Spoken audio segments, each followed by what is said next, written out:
Frank and the Knights of the Ecoquest. King Frank and the Knights of the Ecoquest. King Frank and the Knights of the Ecoquest. Episode 9. The Tree Detective.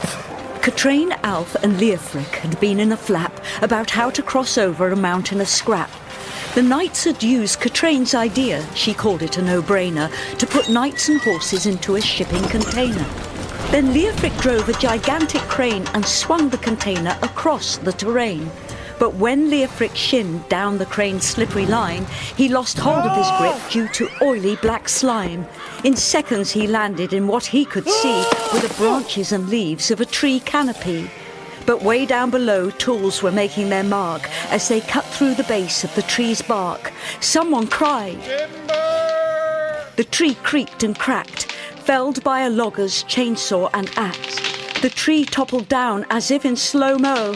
Ah! No! Then with a shudder and leafy shake, the tree made a final quiver and quake, and like a trampoline jump into the air, the tree's canopy bounced Leofric to safety elsewhere.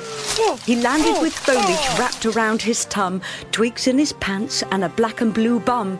He spotted the horses, Alf and Katrine, and hobbled towards them across the terrain. Alf and Katrine applauded as he drew near. Glad you made it. You could do Olympic trampolining next year. Yes, and Olympic crane driving too. There isn't any Olympic crane driving. And thanks for your help. Not both of you. So what's happening here? Logging, I fear. They're felling trees. Well, that's easy to see.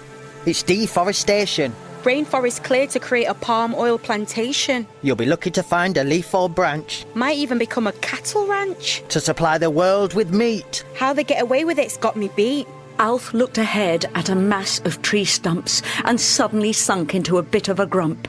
Any fountain we're seeking seems more and more like it's further away than we expected when we set out on our first day. And even if around these parts it was found, just think of the miles of pipes underground. To pipe it back to a water tank that could supply the Kingdom of Frank. It's true. That would be a hurdle to overcome. But let's continue our search before the set of the sun.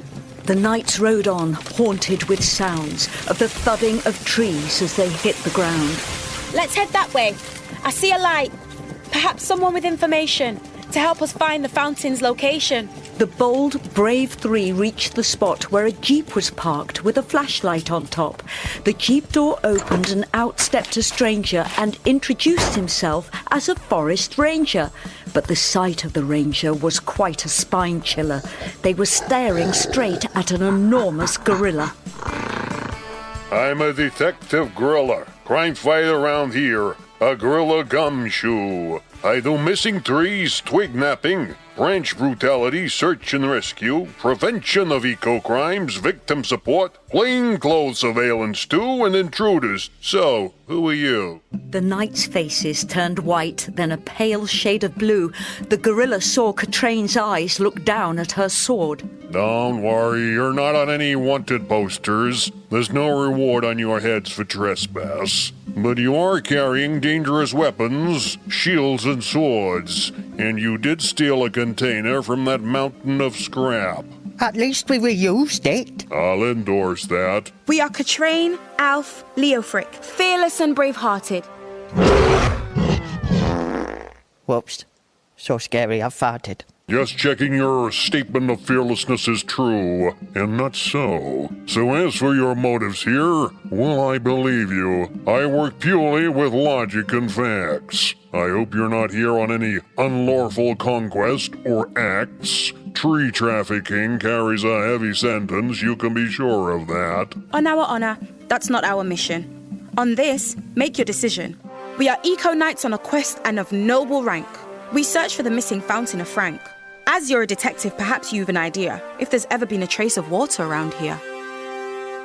I very much doubt it, and I must make it clear, I can't allow any search here. This is a crime scene and securely fenced to protect any evidence the suspect might have left behind for super sleuth like me to find.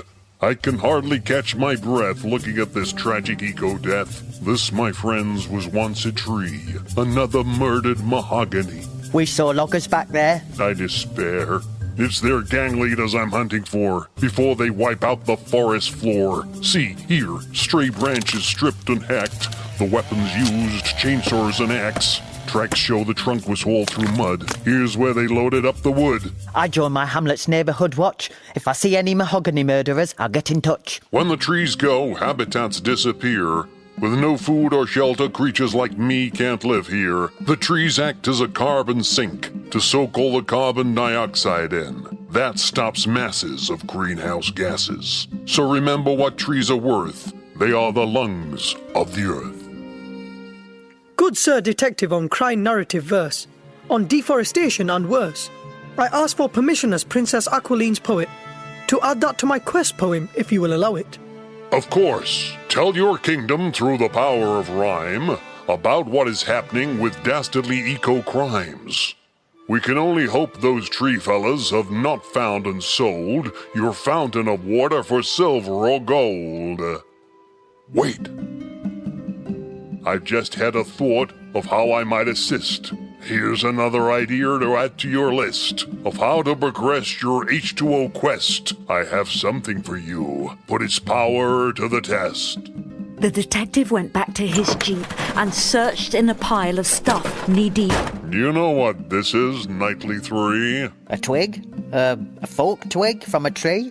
Well deduced, Alf. What great detection. Well, he's heading in the right direction. It's a dowsing twig, which detectives have found can often find water well underground.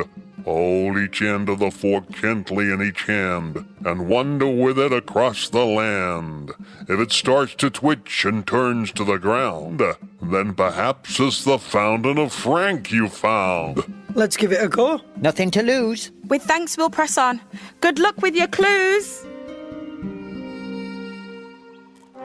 The knights left that deforested dark domain and took to forest tracks again.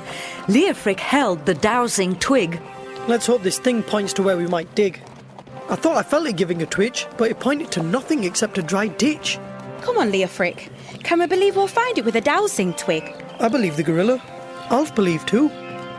But right at that moment, out of the blue and right on cue, as Leofric held the twig up in the air, a bird grabbed it for a nest build and was well out of there. Hey! Oh no! Not another bad end to the day. Well, that's just great. Onwards, my friends. It's getting late. We should be happy that bird will build a nest. Could be a good omen for our Ecoquest. But torrential rain and an oncoming flood made the going much harder through marshes and mud. Then out of the forest a mysterious form stealthily plodded through the storm, and in the blur of wind-tossed leaves and rain, a deep, gruff voice cried out in pain. Whoever you are, turn back, return, or burn. King Frank and the Knights of the Ecoquest is a soundscape production for fun kids, supported by the Audio Content Fund. King Frank and the Knights of the Ecoquest.